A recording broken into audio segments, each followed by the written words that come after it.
Hello everyone, आज हम लोग का टॉपिक है क्रैमर्स रूल। क्रैमर्स रूल क्या है? क्रैमर्स रूल एक मेथड है जिससे हम लोग किसी भी सिस्टम ऑफ इक्वेशन को सॉल्व करते हैं। मींस एक्स वाई जेड का वैल्यू निकालते हैं। तो मैं यहाँ पर दो प्रॉब्लम लिखा हूँ। इस प्रॉब्लम का हेल्प से मैं आप लोगों को क्रैमर्स रूल का थ्योरी के साथ साथ इस प्रॉब्लम को भी सॉल्व करवा दूंगा, जिससे आप लोग का क्रैमर्स रूल का कॉन्सेप्ट क्लियर हो जाए, आप कभी नहीं भूलिएगा। तो चलिए शुरू करते हैं। अब देखिए, क्रैमर्स रूल का क्या है? एक मेथड है जिससे हम लोग इस सिस्टम ऑफ इक्वेशन को सॉल्व करते हैं, मतलब एक्स वाई जेड का वैल्यू निकालते हैं। तो क्रैमर्स रूल का फॉर्मूला क्या है एक्स वाई जेड का वैल्यू निकालने का? तो x इक्वल टू फॉर्मूला होता है dx by D, y equal to होता है dy बाई डी, और z इक्वल टू होता है dz बाई डी। अब देखिए, x y z इस सिस्टम ऑफ इक्वेशन का क्या है? सोल्यूशन है।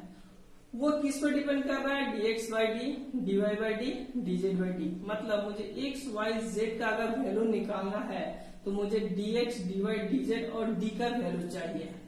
तो यहाँ पर dx dy dz क्या है? तो d है हम लोग का कोएफिशिएंट मैट्रिक्स का डिटर्मिनेंट। मींस जो x y z का सारा कोएफिशिएंट है उसको मैं डिटर्मिनेंट में लिख दूंगा, तो वो हो जाएगा मेरा d। देखिए कैसे लिख रहा हूं, 1 1 -1, x का कोएफिशिएंट, y का कोएफिशिएंट, z का कोएफिशिएंट -1, फिर x का कोएफिशिएंट 2, y का कोएफिशिएंट 3, z का कोएफिशिएंट 1। यहाँ पे x का कोएफिशिएंट क्या है? मैं इसको ऐसे लिख सकता हूँ 0 इंटू एक्स। तो यहाँ पे x का कोएफिशिएंट हो गया 0, y का कोएफिशिएंट 8, z का कोएफिशिएंट 3। ये मेरा हो गया d। dx क्या होगा? dx सिंपल सा ये भी डिटर्मिनेंट है। जो कोएफिशिएंट ऑफ x का जो कोएफिशिएंट है उसको मैं रिप्लेस कर दूंगा कांस्टेंट टर्म से। मींस ये कोएफिशिएंट ऑफ x है, इसको मैं रिप्लेस कर दिया -3 2 1, और बाकी सारा एक ही जैसा रहेगा 1 3 8 -1 1 3। सिमिलरली dy क्या होगा? dy रिप्लेस हो जाएगा कोएफिशिएंट ऑफ y को रिप्लेस करके, डिटर्मिनेंट बनेगा। यानी x वाला एक ही रहेगा 1 2 0, y का कोएफिशिएंट में ये ढुकेगा, मतलब कांस्टेंट टर्म -3 2 1 और बाकी -1 1 3। एंड dz यहाँ पर क्या है? सिमिलरली जैसे पहले दोनों में था, dx x का कोएफिशिएंट को रिप्लेस किया गया है कांस्टेंट से, dy y के कोएफिशिएंट को रिप्लेस किया गया है कांस्टेंट से, तो dz z के कोएफिशिएंट को रिप्लेस किया जाएगा कांस्टेंट से। तो 1 2 0 1 3 8 और z का कोएफिशिएंट रिप्लेस कर दिए कांस्टेंट से -3 2 1। क्लियर है? अब ये डिटर्मिनेंट है, इन सब का वैल्यू मैं निकालूंगा। इन सब का वैल्यू निकालकर यहाँ पर मैं पुट कर दूंगा, तो एक्स वाई जेड का वैल्यू मेरा निकल जाएगा। अब देखिए, x का जो वैल्यू निकलेगा वो कैसा है? dx बाई डी, चाहे y का dy बाई डी या z का dy बाई डी। माने सारे वैल्यू में d कहां पर है? नीचे है। तो अगर d का वैल्यू मेरा 0 हो जा रहा है तो क्या होगा? अगर पहले मान लीजिए d का वैल्यू नॉट इक्वल टू 0, तो मेरा इस सिस्टम ऑफ इक्वेशन का क्या मिलेगा? एक सोल्यूशन मिलेगा। वो कैसा सोल्यूशन होगा? Unique solution. मतलब x y z का एक एक वैल्यू निकलेगा। अगर d का वैल्यू अगर 0 हो जाए, देखिए यहाँ पर d का वैल्यू अगर 0 हो रहा है तो समथिंग बाय 0 अनडिफाइंड से इंफिनिटी होता है, मतलब कोई सोल्यूशन नहीं निकल जाएगा। पर ऐसा नहीं होता है। अगर d का वैल्यू 0 हो रहा है तो इस सिस्टम ऑफ इक्वेशन का सोल्यूशन हो भी सकता है और नहीं भी हो सकता है। तो अगर सोल्यूशन होगा तो उसका इनफाइनाइट सोल्यूशन होगा। मींस एक्स वाई जेड का इनफाइनाइट नंबर ऑफ वैल्यू निकलेगा। दूसरा किसका हो सकता है, इसका नो सोल्यूशन हो सकता है। अगर सोल्यूशन हो रहा है तो इनफाइनाइट नंबर ऑफ सोल्यूशन होगा और नहीं तो सोल्यूशन नहीं होगा। तो क्या केस हो सकता है इनफाइनाइट नंबर ऑफ सोल्यूशन का और क्या केस हो सकता है नो सोल्यूशन का। तो देखिए अगर d इक्वल टू 0 है और यहाँ पर dx equal to dy equal to dz equal to 0, ये चारों का वैल्यू अगर 0 निकला तो इसका होगा इनफाइनाइट सॉल्यूशन। क्लियर। अगर इन दोनों में dx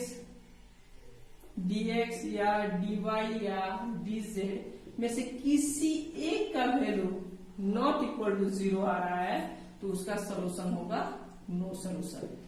मतलब इस सिस्टम ऑफ इक्वेशन का कोई सॉल्यूशन नहीं होगा। तो ये क्लियर कॉन्सेप्ट हो गया कब सॉल्यूशन होगा, कब यूनिक सॉल्यूशन होगा, कब इनफाइनाइट सॉल्यूशन होगा, कब सॉल्यूशन नहीं निकलेगा। तो चलिए अब हम लोग कॉन्सेप्ट तो क्लियर हो गया, अब हम लोग सॉल्व करते हैं इस सिस्टम ऑफ इक्वेशन को, इसका क्या सॉल्यूशन निकलता है। तो सबसे पहले d का वैल्यू निकाल रहे हैं। तो d मेरा क्या दिया हुआ है 1 1 माइनस 1 2 3 1 0 8 3। अब देखिए ये डिटर्मिनेंट है, इसका वैल्यू मैं बाई एक्सपेंशन से भी निकाल सकता हूँ, चाहे ऑपरेशन करके छोटा कर लो उसके बाद निकाल सकता हूँ। तो मैं इसको ऑपरेशन करके थोड़ा छोटा कर ले रहा हूँ। इसका मैं ऑपरेशन क्या कर रहा हूँ, इसका मैं ऑपरेशन कर रहा हूँ,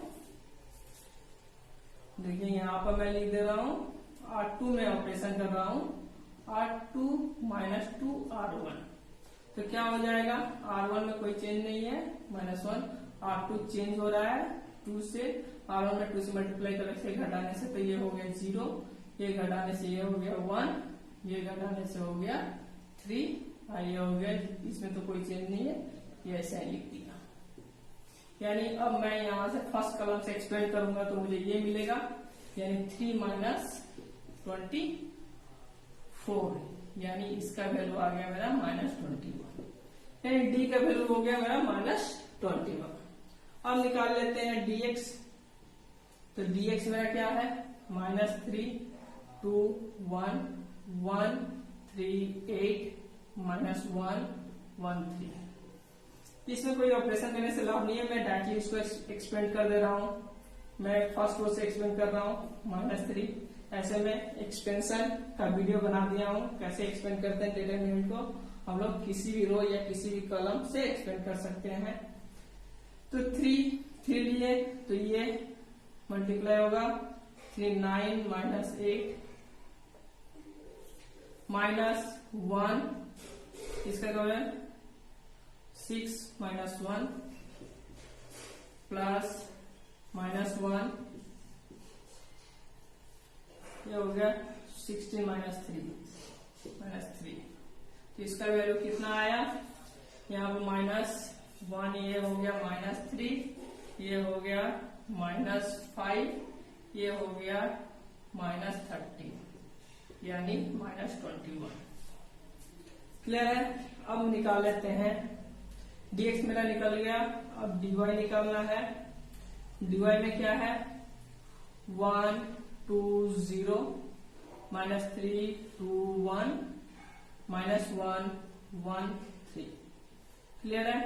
इसको भी मैं एक्सपेंड कर ले रहा हूँ, एक्सपेंड नहीं करके मैं क्या कर रहा हूँ ऑपरेशन कर ले रहा हूँ, फिर R2 में ऑपरेशन कर रहा हूँ। सिमिलर ऑपरेशन वैसे ही होगा R2 माइनस 2 R1। तो मेरा डिटरमिनेंट क्या बनेगा 1 -3 -1, इसको घटाएं तो ये हो गया 0, इसको घटाएंगे तो क्या हो गया 2 से मल्टीप्लाई करके घटाया गया है तो ये हो गया 8 और ये हो गया 3 और ये 0 1 3 एक्सपेंड किए यहाँ से तो ये हो गया 24 -3 यानी 21। क्लियर है। dx मेरा निकल गया, dy मेरा निकल गया।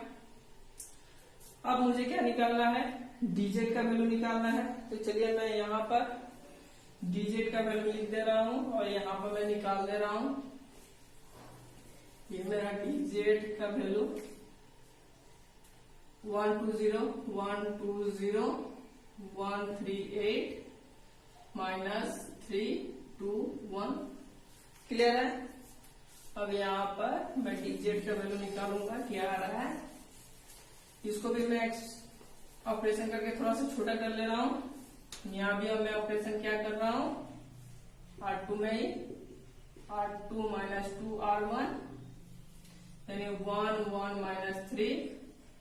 यहाँ से इसको घटेगा तो ये हो जाएगा 0, 2 से घटाएंगे तो ये 1, ये घटाएंगे तो ये 8 0 8 1। इसको फिर यहाँ से एक्सपेंड करेंगे तो क्या आएगा 1 यानी 1 माइनस 64 माइनस 63। अब देखिए मेरा सोल्यूशन क्या आ जाएगा, x equal to dx by D. dx का वैल्यू कितना निकला है -21, d का वैल्यू मेरा कितना निकला है -21 यानी ये हो गया 1। y का वैल्यू है dy बाई डी। dy कितना निकला है मेरा 21 -21 ये -1 और z का वैल्यू मेरा निकला है -63 बाई -21 यानी 3। तो आंसर मेरा हो गया x equal to 1, y equal to -1, z equal to 3। ये मेरा आंसर। पहला प्रॉब्लम का ये मेरा सॉल्यूशन निकल गया। तो कॉन्सेप्ट क्लियर हुआ है। सिर्फ यहां से मुझे dx dx dy dz बना लेना है इस सिस्टम ऑफ इक्वेशन से, और उसके साथ सब डिटरमिनेंट का वैल्यू निकालकर इस फॉर्मूला में पुट कर देंगे तो मुझे सॉल्यूशन मिल जाएगा। क्लियर है। और यहाँ पे एक चीज, d का वैल्यू नॉट इक्वल टू 0 आया है, इसलिए इसका यूनिक सोल्यूशन निकला है। x का एक सोल्यूशन, y का एक सोल्यूशन, z का एक सोल्यूशन। क्लियर है। अब सेकेंड प्रॉब्लम देखिए। सेकेंड प्रॉब्लम को मैं पूरा डिटेल्स में नहीं करने जा रहा हूं क्योंकि ये सवाल इस सवाल के साथ सिमिलर है। जो अभी हमने जो सवाल किए वो सवाल और ये सवाल सिमिलर है। सिर्फ इसमें ट्रिक क्या है कि इस सिस्टम ऑफ इक्वेशन को, जो ये सिस्टम ऑफ इक्वेशन दिया है 1/x 1/z 1/y 1/z, पहले लेट कर लीजिए इसको 1/x equal to capital X, 1/y equal to capital Y, 1/z equal to capital Z। तो ये सिस्टम ऑफ इक्वेशन रिड्यूस किस में हो जाएगा, इसमें ये सिस्टम ऑफ इक्वेशन में रिड्यूस हो जाएगा। मतलब x plus y minus z equal to -3। Capital X है यहाँ पर ध्यान रखिएगा। 2x plus 3y plus z equal to 2, 0 into x plus 8 into capital Y, 3 into z equal to 1। अब इसको सॉल्व करेंगे तो इसका जो सोल्यूशन आया था, जैसे x इक्वल टू मेरा आया था क्या 1, y इक्वल टू मेरा -1 और z इक्वल टू मेरा आया था 3, ये ना। तो ये x क्या है, यहाँ पे x 1/x है, तो इसका सोल्यूशन क्या हो जाएगा, x को मल्टीप्लाई करेंगे तो x इक्वल टू 1, ये एक सोल्यूशन। यहाँ भी y इक्वल टू इतना, y इक्वल टू मैंने 1/y इक्वल टू -1 है, y का वैल्यू बैठा दिया -1, तो y इक्वल टू भी -1। z का वैल्यू यानी 1/z का वैल्यू, z का वैल्यू बैठा है 3, तो z का वैल्यू क्या आ जाएगा 1/3। ये सोल्यूशन हो गया। तो सिंपल सा मुझे अगर रेसिप्रोकल में दिया रहा है, बाई में दिया रहा है, तो उसको कैपिटल X Y Z मानकर इस टाइप में बना लेंगे, उसके बाद सॉल्व करेंगे और लास्ट में उसका वैल्यू रिटर्न कर लेंगे।